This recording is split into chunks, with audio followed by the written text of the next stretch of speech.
കർത്താവിൻ്റെ ധന്യമായ നാമം ഈ രാവിലെ വാഴ്ത്തപ്പെടുമാറാകട്ടെ.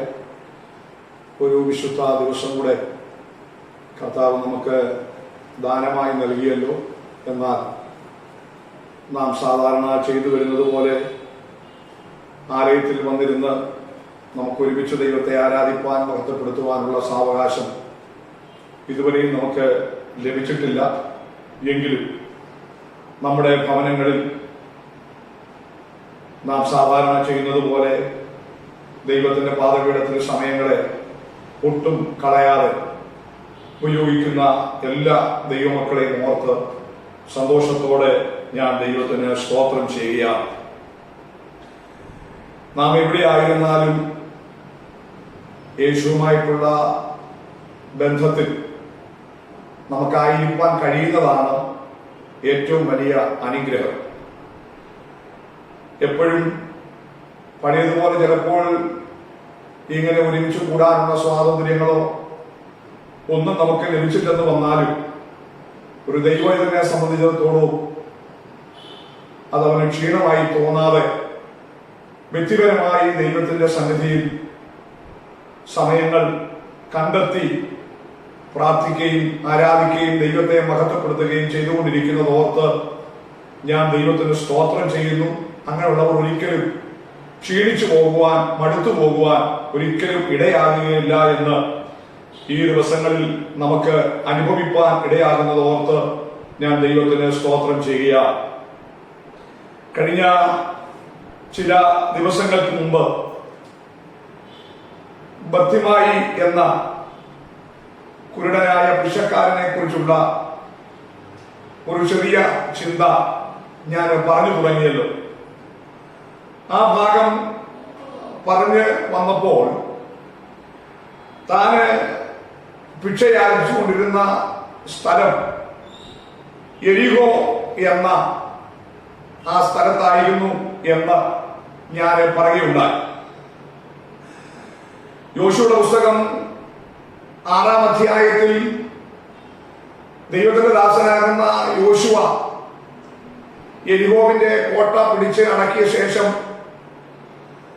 ആ ദേശത്തെ ശപിക്കുന്ന അനുഭവം നമുക്ക് മനസ്സിലാക്കാനായി കഴിയുന്നുണ്ട്. അങ്ങനെ യോശുവ ആ ദേശത്തെ ശപിക്കുകയും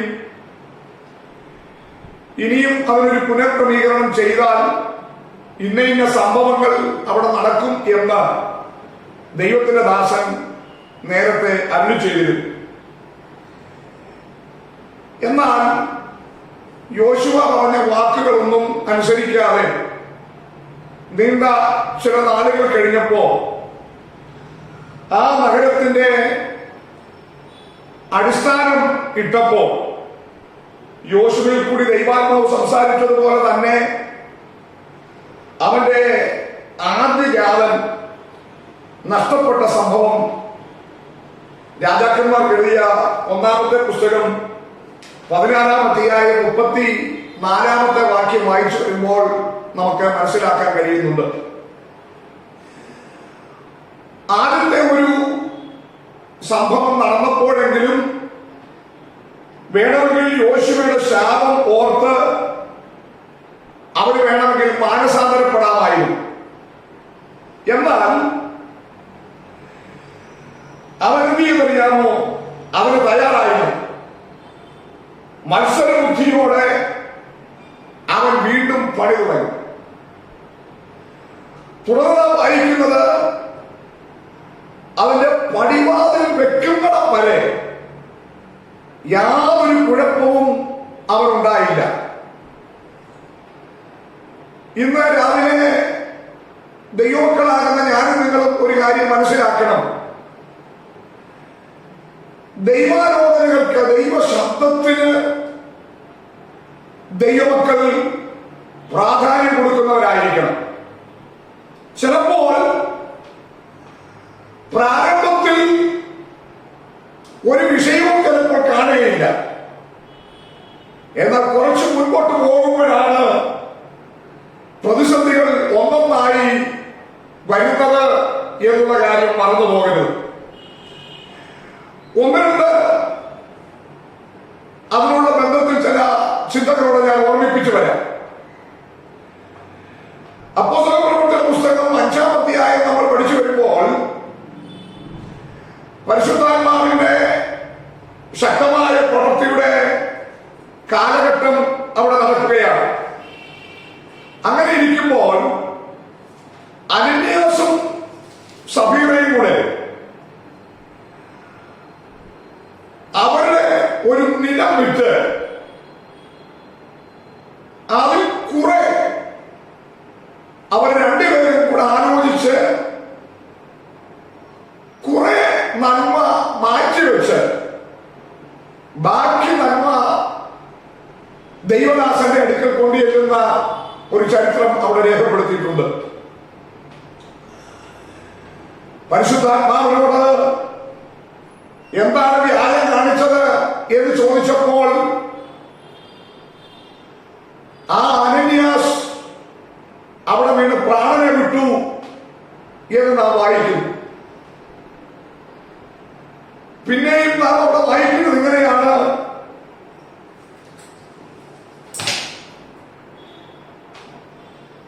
അപ്പോൾ പത്രോസ് അനന്യാസെ, പരിശുദ്ധാത്മാവിനോട് വ്യാജം കാണിപ്പാനും നിലത്തിന്റെ വിലയിൽ കുറെ എടുത്തു വെപ്പാനും സാത്താൻ നിന്റെ ഹൃദയം കൈവശമാക്കിയത് എന്ന്? അത് വിൽക്കും മുമ്പേ നിന്റേതായിരുന്നില്ലയോ? വിറ്റ ശേഷവും നിന്റെ കൈവശമല്ലാഞ്ഞോ? ഈ കാര്യത്തിന് നീ മനസ്സ് വെച്ചതെന്ത്? മനുഷ്യരോടല്ല, ദൈവത്തോടത്തെ നീ വ്യാജം കാണിച്ചത് എന്ന് പറഞ്ഞു.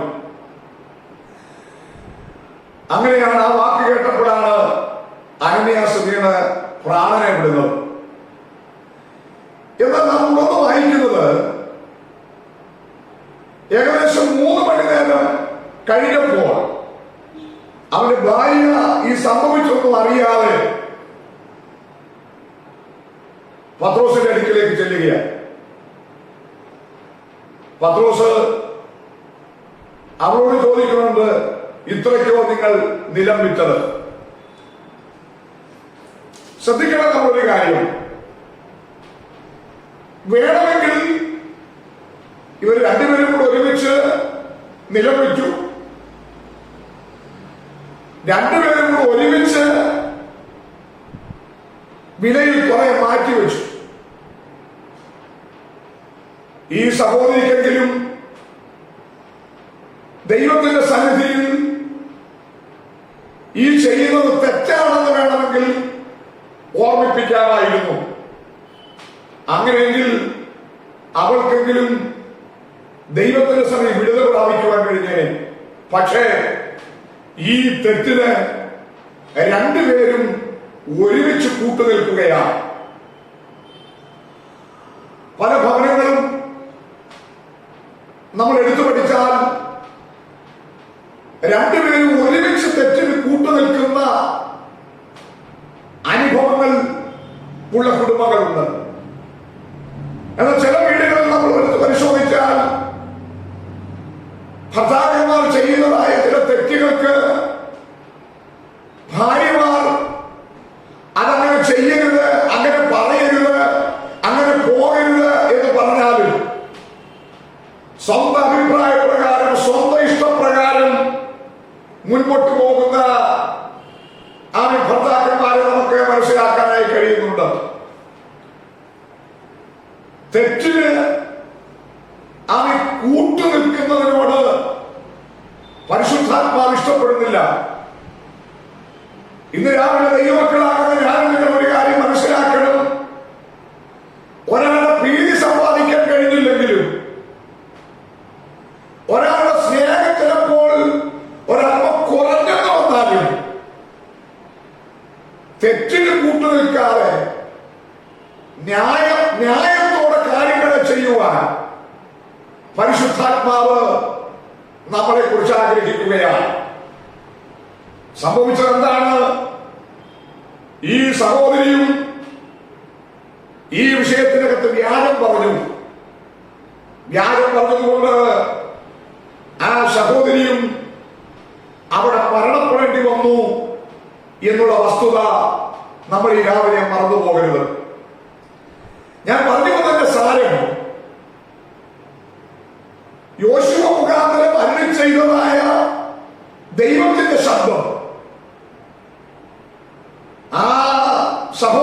കേട്ടനുസരിച്ചിരുന്നെങ്കിൽ, മടങ്ങി വന്നിരുന്നെങ്കിൽ അടുത്ത തലമുറയ്ക്കൂടെ അതിന്റെ കേടുകൾ ഉണ്ടാകുകയില്ല. ഇതേപോലെ ഒരു സംഭവം അപ്പോസ്തലപ്രവൃത്തിയുടെ പുസ്തകം 27-ാം അധ്യായം നമ്മൾ പഠിച്ചു വരുമ്പോൾ നമുക്കവിടെ മനസ്സിലാക്കാനായി കഴിയുന്നുണ്ട്. അതിന് 10-ാമത്തെ വാക്യം, ആ യാത്രയെക്കുറിച്ച് നമുക്കറിയാമല്ലോ. പൗലോസ് പറയുന്ന വാക്കിങ്ങനെയാണ്: പുരുഷന്മാരെ, ഈ യാത്രയിൽ ചരക്കിനും കപ്പലിനും മാത്രമല്ല നമ്മുടെ പ്രാണങ്ങൾക്കും ഏറിയ കഷ്ടനഷ്ടങ്ങൾ വരുമെന്ന് ഞാൻ കാണുന്നു എന്ന് അവരെ പ്രബോധിപ്പിച്ചു. എന്നാൽ ശതാധിപനോ പൗലോസ് പറഞ്ഞതിനേക്കാൾ മാലുമിയുടെയും കപ്പലുടമസ്ഥന്റെയും വാക്ക് അധികം വിശ്വസിച്ചു എന്ന് നാം വായിക്കുന്നു. മാത്രമല്ല, ആ തുറമുഖം ശീതകാലം കഴിപ്പാൻ തക്കതല്ലായാൽ അവിടെ നീക്കി തെക്ക് പടിഞ്ഞാറായും വടക്ക് പടിഞ്ഞാറായും തുറന്നു കിടക്കുന്ന പൊയ്നിക്ക എന്ന ക്രേത്ത തുറമുഖത്ത് കഴിയുമെങ്കിൽ ചെന്ന് ശീതകാലം കഴിക്കണമെന്ന് മിക്കപേരും ആലോചന പറഞ്ഞു. തെക്കൻ കാറ്റ് മന്ദമായി ഊതുകയാൽ താല്പര്യം സാധിച്ചു എന്ന് അവർക്ക് തോന്നലുണ്ടായി. പലപ്പോഴും അബദ്ധം പറ്റുന്നത്. ചില തെക്കൻ കാറ്റുകൾ മന്ദമായി ഊതുമ്പോൾ ചില കാര്യങ്ങളൊക്കെ സാധിച്ചു എന്ന് ചിലപ്പോൾ തോന്നും. പക്ഷേ ദൈവാലോചനയ്ക്ക് ഇവർ വിധേയപ്പെടാഞ്ഞതുകൊണ്ട് തെക്കൻ കാറ്റിൽ കഴിഞ്ഞപ്പോൾ അവിടെ വായിക്കുന്നത് എങ്ങനെയാണ്? വീണ്ടും ഈശാനമൂലൻ എന്ന കൊടുങ്കാറ്റ് അവൻ അടിച്ചു എന്ന് നാം അവിടെ വായിക്കുന്നു. പിടിച്ചു നിൽക്കുവാൻ കഴിയാത്ത വലിയ പ്രതിസന്ധി ആ യാത്രയിൽ ഉണ്ടാകുവാനിടയായി തീർന്നു. ഇന്ന് രാവിലെ ഞാൻ ഇത് പറയുന്നതിന്റെ ആശയം ദൈവത്തിന്റെ ഹിതത്തിനും ദൈവത്തിന്റെ പ്ലാനും അനുസരിച്ച് മുൻപോട്ട് യാത്ര ചെയ്യുവാൻ ദൈവത്തിന്റെ മക്കൾ തയ്യാറാകണമെന്ന് ഞാൻ ആത്മാർത്ഥമായിട്ട് ഓർമ്മിപ്പിക്കുകയാണ്. സ്വന്തം വിവേകത്തിൽ ഊന്നി, സ്വന്തം ഇഷ്ടത്തിൽ ആശ്രയിച്ച്, സ്വന്തം ബുദ്ധിക്ക് അനുസരിച്ച് നീങ്ങാതെ പരിശുദ്ധാത്മാവ് ഓരോ വിഷയങ്ങളോടുള്ള ബന്ധത്തിൽ എന്താണ് പറയുന്നത് എന്ന് ചിന്തിച്ച് യാത്ര ചെയ്യുവാൻ പരിശുദ്ധാത്മാവ് നമ്മെ കുറിച്ച് ആഗ്രഹിക്കുന്നു. ഞാൻ നേരത്തെ പറയുന്നുണ്ടായല്ലോ, പടിവാതിൽ വെക്കുന്നിടം വരെ ഒരു പ്രശ്നം ഉണ്ടായില്ല. പക്ഷേ തുടർന്ന് വായിക്കുന്നു, വാതിൽ വെച്ച ഉടനെ ഇളയ മകനും നഷ്ടപ്പെട്ടു എന്ന് നാം ആ വചനത്തിനകത്ത് അവിടെ മനസ്സിലാക്കുകയാണ്. ദൈവകൽപ്പന ലംഘിച്ചുകൊണ്ട് തിരുവിധത്തിനെതിരെ നടക്കുന്നവർക്ക് ഇതൊരു പാഠമായി പരിശുദ്ധാത്മാവ് രേഖപ്പെടുത്തുകയാണ്. ദൈവം പൊളിച്ചതിനെ പണിയുവാൻ മനുഷ്യർ എത്ര തന്നെ പരിശ്രമിച്ചാലും അതെല്ലാം ശാപഗ്രസ്തമായി തന്നെ തീരുമെന്നുള്ള കാര്യം ഇന്ന് രാവിലെ ദൈവമക്കളാകുന്ന ഞാനും നിങ്ങളും മറന്നുപോകരുത്. ലൂക്കോസിന് സുവിശേഷം 10-ാം അധ്യായം 30-ാമത്തെ വാക്യം വായിക്കുമ്പോഴും ഈ ദേശത്തിന്റെ അവസ്ഥയെക്കുറിച്ച് നമുക്കവിടെ മനസ്സിലാക്കുവാനായിട്ട് നാം കഴിയുന്നുണ്ട്. അടുത്തതായി നാം ഈ വിഷയം പഠിച്ചു വരുമ്പോൾ അവനെ കുറിച്ച് പറയുന്നത് അവനൊരു ഭിക്ഷക്കാരനാണ്. നമുക്കറിയാം, സാധാരണ നമ്മുടെ ഭവനത്തിൽ വരുന്ന ഒരു ഭിക്ഷക്കാരന് വലിയ വിലയൊന്നും ഞാൻ നിങ്ങളെ കൽപ്പിക്കാറില്ല. അതിനുള്ള ബന്ധത്തിൽ നാം ചിന്തിച്ചു വരുമ്പോൾ അവനൊരു അന്തരം കൂടെയാണ്. ഒത്തിരി പരിമിതികൾ ഒക്കെയുള്ള ഒരു മനുഷ്യനാണ്. പക്ഷേ ഈ അന്ധനായ ഈ ഭിക്ഷക്കാരനെ സർവശക്തനായ ദൈവം തമ്പുരാൻ കൈവിട്ടില്ല എന്നുള്ള കാര്യം ഇന്ന് രാവിലെ ദൈവമക്കൾ മറന്നു പോകരുത്. സമൂഹം ചിലപ്പോൾ അവന് വേണ്ട വിധത്തിലുള്ളതായ ഒരു പ്രാധാന്യം ആ നിലകളിൽ കൊടുത്തില്ലെങ്കിലും ദൈവം തമ്പുരാൻ അവനെ വിടുവിച്ചു, ദൈവപ്രവൃത്തി അവന്റെ മേൽ വെളിപ്പെടുത്തി എന്ന് വചനത്തിൽ കൂടി നമുക്ക് മനസ്സിലാക്കുവാനായി കഴിയുന്നുണ്ട്. അടുത്ത ഒരു വാക്യം നാം അവിടെ വായിച്ചു വരുന്നത് ഇങ്ങനെയാണ് ആ ഭാഗം വായിക്കുന്നത്. മർക്കോസിന് സുവിശേഷം 10-ാം അധ്യായത്തിലെ വാക്യം ഇങ്ങനെയാണ്: ആ ഒരു ഭിക്ഷക്കാരൻ വഴിയരികെ അവൻ ഇരുന്നിരുന്നു. എല്ലാ ആൾക്കാരും പോകുന്ന വഴിയരികിൽ അവൻ ഭിക്ഷയാചിച്ചുകൊണ്ട് ഇരുന്നവനാണ്. എല്ലാവരും സഞ്ചരിക്കുന്ന ആ വഴിയിൽ ഭിക്ഷാടനം നടത്തുമ്പോൾ അവൻ ആഗ്രഹിക്കുന്ന നന്മ അവന് കിട്ടിക്കൊണ്ടിരുന്ന സാഹചര്യമാണ്. എന്നാൽ നാം അവിടെ വായിക്കുന്നത് ആ വഴിയിൽ കൂടെയാണ് യേശു കർത്താവ് വരുവാനായിട്ട് ഇടയായിത്തീർന്നത്. വഴിയരികിൽ എന്നുള്ള ആ വാക്കിനെ കുറിച്ച് ചിന്തിച്ചു വരുമ്പോൾ യേശു കർത്താവ് പറഞ്ഞ രണ്ടു വഴികളെ കുറിച്ചുകൂടെ നമുക്ക് രാവിലെ ഒരു നിമിഷം ചിന്തിച്ചു വരാം. മത്തായി സുവിശേഷം 7-ാം അധ്യായം നമ്മൾ വായിച്ചു വരുമ്പോൾ അതിന്റെ 13-14 വാക്യത്തിനകത്ത് വായിക്കുന്നു: ഇടുക്കും വാതിലൂടെ അകത്ത് കടപ്പി, നാശത്തിലേക്ക് പോകുന്ന വാതിൽ വീതിയുള്ളതും വഴി വിശാലവും അതിൽ കൂടി കടക്കുന്നവർ അനേകരുമാകുന്നു. ജീവനിലേക്ക് പോകുന്ന വാതിൽ ഇടുക്കവും വഴി ഞെരുക്കവുമുള്ളത്, അത് കണ്ടെത്തുന്നവർ ചുരുക്കമത്രേ എന്ന് നാം അവിടെ വായിക്കുന്നു. അതേ, നാശത്തിലേക്ക് പോകുന്ന വാതിൽ വിശാലമായ വഴിയാണ്, ജീവനിലേക്ക് പോകുന്ന വഴി ഇടുക്കമുള്ള വഴിയാണ് എന്ന് വചനം നമ്മെ പഠിപ്പിക്കുന്നു. ലോകത്തിലെ ബഹുഭൂരിപക്ഷം ജനങ്ങളും വിശാലമായ വഴി തെരഞ്ഞെടുത്ത് അതിൽ കൂടി നടക്കുന്നവരാണ്. എന്നാൽ ജീവന്റെ ഇടുങ്ങിയ വഴി കണ്ടെത്തുന്നവർ ചുരുക്കമായി കൊണ്ടിരിക്കുകയാണ്. നമ്മുടെ ഈ ജീവിതയാത്രയിൽ ദൈവപ്രകാരം ഈ ഇടുക്കവും ഞെരുക്കമുള്ള വഴികളിൽ കൂടി യാത്ര ചെയ്യുവാൻ ദൈവം നമ്മെ തിരഞ്ഞെടുത്തവരാണ്.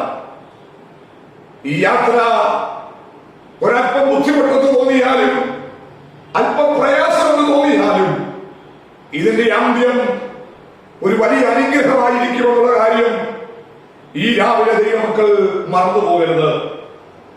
പുറപ്പാട് പുസ്തകം 23-ാം അധ്യായം 2-ാമത്തെ വാക്യത്തിൽ ഇങ്ങനൊരു വാക്യമുണ്ട്: ബഹുജനത്തെ അനുസരിച്ച് ദോഷം ചെയ്യരുത് എന്ന് ഒരു വാക്യം നമുക്കവിടെ മനസ്സിലാക്കാനായി കഴിയുന്നുണ്ട്. എല്ലാവരും പോകുന്ന ആ വഴിയായിരിക്കും നല്ലത്, ബഹുജനം പറയുന്നതായിരിക്കും നല്ലത് എന്ന് ചിന്തിച്ച് നമ്മൾ മുൻപോട്ട് പോകരുത്. അതുകൊണ്ടാണ് പുറപ്പാട് പുസ്തകത്തിൽ പറയുന്നത് ബഹുജനത്തെ അനുസരിച്ച് ദോഷം ചെയ്യരുത് എന്ന് ഞാൻ ഒരു പ്രാവശ്യം കൂടെ ആ ഭാഗം ഓർമ്മിപ്പിച്ച് ഉണർത്തുകയാണ്. ലൂക്കോസിന് സുവിശേഷം 13-ാമത്തെ അധ്യായം 24-ാമത്തെ വാക്യം നമ്മൾ ശ്രദ്ധിച്ചാൽ, ഇടുക്കുവാതിലൂടെ അകത്ത് കിടപ്പാൻ പോരാടുകയും പലരും കടപ്പാൻ നോക്കും, കഴിയരുതാനും എന്ന് ഞാൻ നിങ്ങളോട് പറയുന്നു എന്ന് യേശു അവിടെയും ഓർമ്മിപ്പിക്കുകയാണ്. യേശു അരുളി ചെയ്യുകയാണ്: ഇടുക്കുവാതിലൂടെ കിടക്കുവാൻ പോരാടുക. പോരാടുക എന്നതിന് അതിന് ശരിയായിട്ടുള്ള അർത്ഥം കഠിനമായി അധ്വാനിക്കുക എന്നാണ് അർത്ഥം.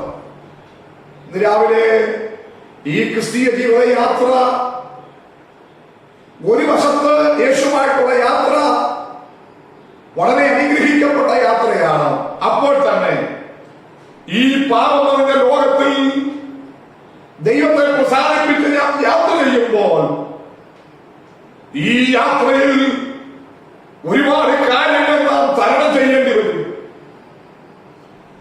പലതും നമുക്ക് വേണ്ട എന്ന് വെക്കേണ്ടി വരും.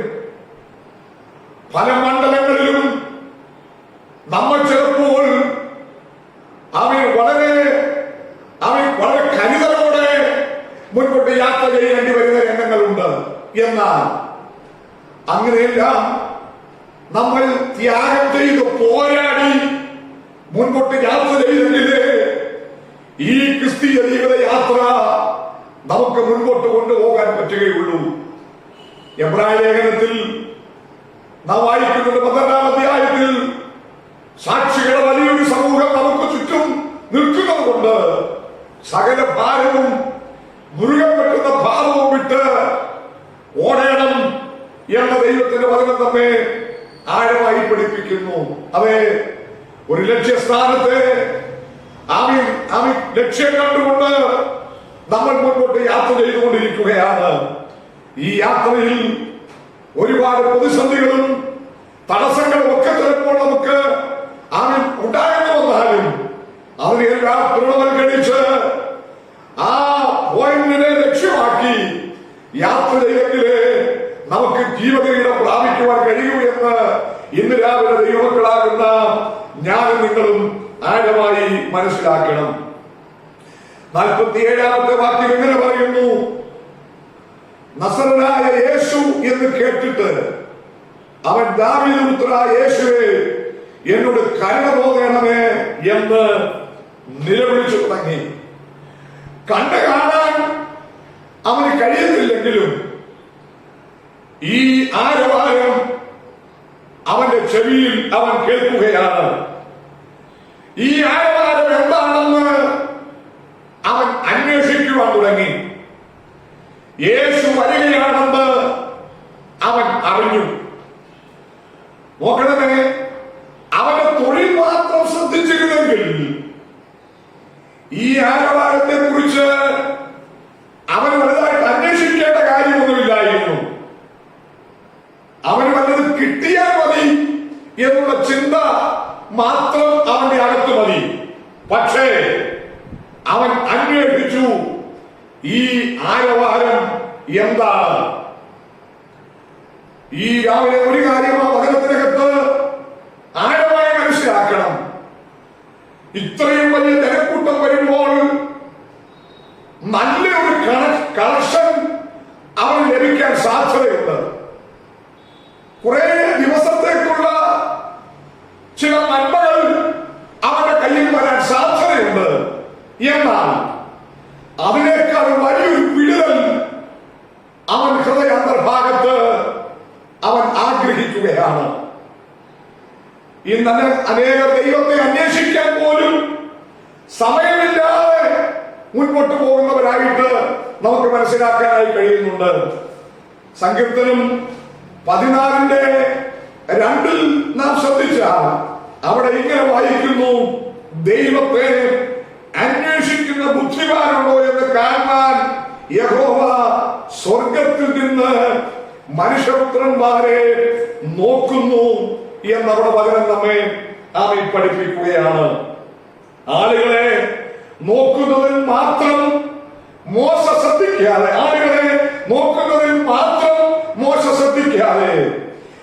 ഉൾപ്പടപ്പിൽ കത്തിപ്പടരുന്ന ദൈവിക തേജസ്സൂടെ അവൻ ആഴമായി ശ്രദ്ധിക്കുവാൻ തുടങ്ങി. ആ കാഴ്ചയാണ് തന്റെ ജീവിതത്തെ സമൂലമായി അവനെ രൂപാന്തരപ്പെടുത്തിയത്. തന്മൂലം അവൻ ഇസ്രായേലിന്റെ വിമോചകനും ന്യായാധിപനുമായി തീർന്നു എന്ന് പുറപ്പാട് പുസ്തകം 3-ാം അധ്യായം 3-4 വാക്യങ്ങൾ അപ്പോസ്തല പ്രവൃത്തിയുടെ പുസ്തകം 7-ാം അധ്യായം 34-35 വാക്യങ്ങളും പരിശോധിക്കുമ്പോൾ നമുക്ക് മനസ്സിലാക്കാനായി കഴിയുന്നുണ്ട്. ഈ സാധുവായ മനുഷ്യൻ, ഈ അന്ധനായ മനുഷ്യൻ ഈ ആരവാരത്തെ കുറിച്ച് അവൻ ശ്രദ്ധിക്കുകയാണ്. ഇന്ന് രാവിലെ എന്നെ കേൾക്കുന്ന ദൈവത്തിന്റെ പൈതലേ, എല്ലാ ബദ്ധപ്പാടുകളുടെ ഇടയിലും ദൈവത്തെയും അവന്റെ അത്ഭുത വഴികളെയും അവന്റെ ആലോചനകളെയും അറിയുവാൻ ഒരല്പസമയം ഈ ദിവസങ്ങളിൽ നാം കണ്ടെത്തണം.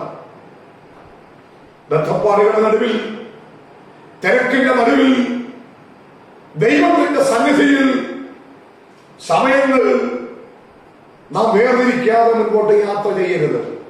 വിശേഷിച്ച് ഈ 1-2 മാസക്കാലമായി ഒത്തിരി സമയങ്ങൾ ദൈവത്തിന്റെ പാദപീഠത്തിൽ നിന്ന് ദൈവത്തിന്റെ ശബ്ദം കേൾക്കുവാനും വേദപുസ്തകം ധ്യാനിക്കുവാനും ജീവിതത്തിൽ വന്നുപോയ കുറവുകളെല്ലാം കണ്ടുപിടിച്ച് ഉണരാനുമായിട്ടൊക്കെ ദൈവം തമ്പുരാൻ എനിക്കും നിങ്ങൾക്കും ഒക്കെ നൽകിയ വിലപ്പെട്ട സമയങ്ങളാണ്. പലരോടും പ്രാർത്ഥനയ്ക്ക് വരുന്നില്ലേ? എന്താ ഉപവാസ പ്രാർത്ഥനയ്ക്ക് വരാഞ്ഞത്? എന്താ ബൈബിൾ ക്ലാസ്സിന് വരാഞ്ഞത് എന്ന് ചോദിക്കുമ്പോൾ പലരും തിരക്കിന്റെ വാക്കുകളാണ് പറയുന്നത്. സമയമില്ലെന്നാണ് പറയുന്നത്. ഇതാ ദൈവം തമ്പുരാൻ സമയം നമുക്ക് ഇഷ്ടം പോലെ തന്നിരിക്കുകയാണ്. ദൈവത്തോട് അടുക്കുവാൻ ഇഷ്ടം പോലെ സമയം അത് ഉപയോഗിക്കുന്ന ദൈവമക്കളെ ഓർത്ത് ഞാൻ ദൈവത്തിന് സ്തോത്രം ചെയ്യുകയാണ്. ഈ തിരക്കിന്റെ നടുവിലും സമയം കണ്ടെത്തുന്നവർക്കായി ഞാൻ ദൈവത്തിന് സ്തോത്രം ചെയ്യുകയാണ്. ഞാൻ ആ വാക്ക് പറയാൻ കാരണം 1 ശമൂവേലിന്റെ പുസ്തകം നമ്മൾ പഠിച്ചു വരുമ്പോൾ 9-ാം അധ്യായം 27-ാമത്തെ വാക്യം ഇങ്ങനെയാണ് പറയുന്നത്: പട്ടണത്തിന്റെ അറ്റത്ത് എത്തിയപ്പോൾ ശമൂവേൽ ശൗലിനോട് ഭൃത്യൻ മുൻപേ പോകാൻ പറക. അവൻ കടന്നുപോയി ഞാൻ നിന്നോട് ദൈവത്തിന്റെ അരുളപ്പാട് അറിയിക്കേണ്ടതിന് നീ അല്പം നിൽക്ക എന്ന് അവൻ ദൈവത്തിന്റെ ദാസൻ അവിടെ ഓർമ്മിപ്പിക്കുകയാണ്. അതുപോലെ സംഭവിച്ചത് എന്താണെന്നറിയാമോ? അവന് രൂപാന്തരമുണ്ടായി. ഈ ദിവസങ്ങളിൽ ദൈവത്തിന്റെ സന്നിധിയിൽ നാം ഒരല്പ നിമിഷം, ജീവിതത്തിന്റെ ദിവസത്തിന്റെ ചില നിമിഷങ്ങളിൽ ദൈവത്തിന്റെ പാദപീഠത്തിൽ നമ്മൾ സമയങ്ങൾ വേദനിക്കാൻ തയ്യാറായാൽ ആമേൻ, ഭയങ്കര രൂപാന്തരം, മാറ്റങ്ങൾ നമ്മുടെ ജീവിതത്തിൽ ഉണ്ടാകുവാൻ പരിശുദ്ധനായ ദൈവം ഇടയാക്കും എന്നുള്ള കാര്യം ഞാൻ ഈ രാവിലെ ഓർമ്മിപ്പിക്കുകയാണ്. ആമേൻ. ശൗലിന്റെ ജീവിതത്തിൽ ഒരല്പം ദൈവത്തിന്റെ പാദപീഠത്തിൽ ആലോചനയ്ക്ക് വേണ്ടി അവൻ സമയങ്ങൾ വേർതിരിച്ചത് അവനെ ആകപ്പാട് ആമേൻ മാറ്റി രൂപാന്തരപ്പെടുത്തുവാൻ ഇടയായി എന്ന് വചനം നമ്മെ ആഴമായി പഠിപ്പിക്കുകയാണ്. 47-ാമത്തെ വാക്യത്തിൽ ഇങ്ങനെയാണ്: അവൻ കരുണ തോന്നണമേ എന്ന് അവൻ നിലവിളിക്കുവാൻ തുടങ്ങി. സ്തോത്രം. ദൈവത്തിന്റെ കരുണയില്ലാതെ ഒരിക്കലും നമുക്ക് ആമീൻ വിടുതൽ നടക്കുകയില്ല. ആമീൻ. അവിടുന്ന് നിന്നോട് കരുണ തോന്നിയാൽ മറ്റാർക്കും അത് തടയാൻ പറ്റുകയില്ല എന്നുള്ള കാര്യവും ഇന്ന് രാവിലെ ദൈവമക്കൾ മറന്നു പോകരുത്.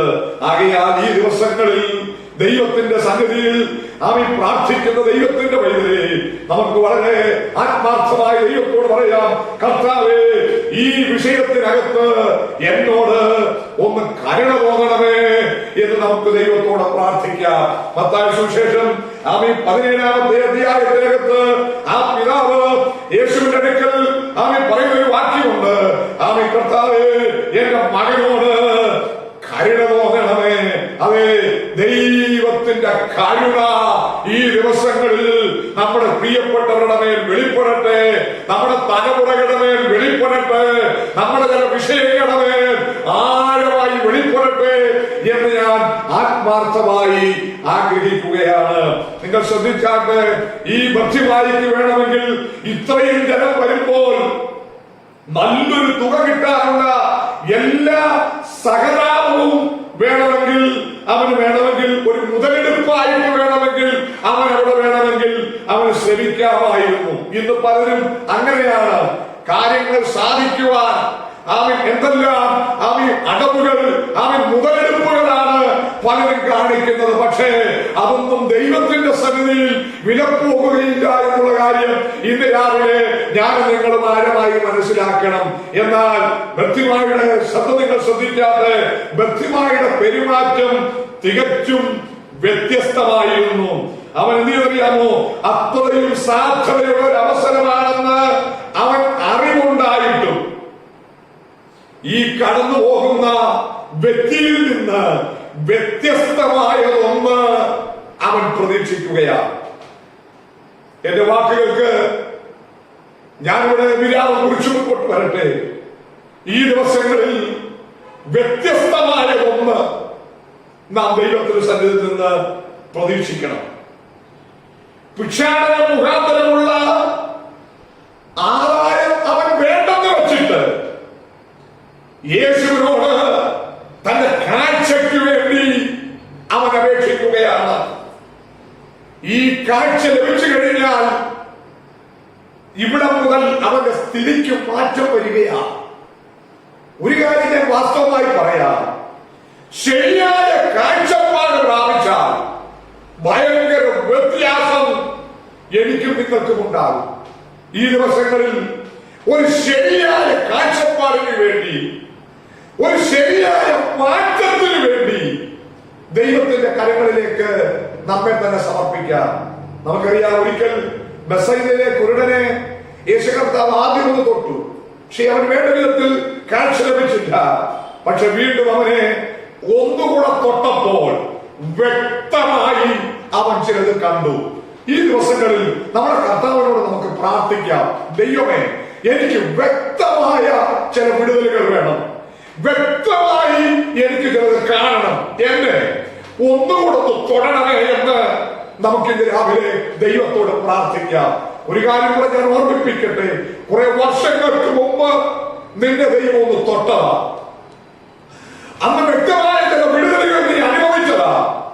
എന്നാ വർഷങ്ങളുടെ പഴക്കത്തിനകത്ത് വെച്ച് എവിടൊക്കെയോ അതൊക്കെ നഷ്ടപ്പെടുത്തി കളഞ്ഞ് എവിടൊക്കെയോ അവർ ഒതുക്കിക്കളഞ്ഞ മണ്ഡലങ്ങൾ ഇന്ന് രാവിലെ പരിശുദ്ധാത്മാവ് ആഴമായി ഓർമ്മിപ്പിക്കുന്നു. വളരെ ആത്മാർത്ഥമായി പ്രാർത്ഥിക്കൂ, ദൈവമേ എന്നെ ഒന്നുകൂടെ ഒന്ന് തൊടണമേ, എനിക്കൊരു മാറ്റം വേണം, എനിക്കൊരു വ്യത്യാസം വേണം. എന്റെ ജീവിതത്തെ ആകമാനം രൂപാന്തരപ്പെടുത്തുന്ന, വ്യത്യാസപ്പെടുത്തുന്ന ഒരു വ്യക്തമായ ഒരു സ്പർശനം, ഒരു സ്പെഷ്യൽ സ്പർശനം എനിക്ക് ആവശ്യമാണെന്ന് എത്ര പേര് രാവിലെ പ്രാർത്ഥിക്കും. അതിനായി ദൈവത്തിന്റെ കരങ്ങളിലേക്ക് ഇന്ന് രാവിലെ നമുക്ക് ആഴമായി സമർപ്പിക്കാം. അങ്ങനെയെങ്കിൽ ഈ ലോക്ക്ഡൌണിന്റെ കാലത്ത് ഒരു വലിയ വ്യത്യാസം, ഒരു വലിയ മാറ്റം, നമ്മുടെ ഭിക്ഷക്കാരൻ ഇരുന്ന ആ സ്ഥിതിയിൽ നിന്ന് ദൈവം അവനെ മാറ്റം വരുത്തി വ്യത്യാസമുള്ളവനാക്കി അവനെ മാറ്റിയതുപോലെ നമ്മുടെ മുഴുവൻ മണ്ഡലങ്ങളിലും ഒരു വ്യത്യാസം വരുത്തി നമ്മെ മുൻപോട്ട് നടത്തുവാൻ സർവശക്തനായ ദൈവത്തിന് പദ്ധതിയുണ്ട്.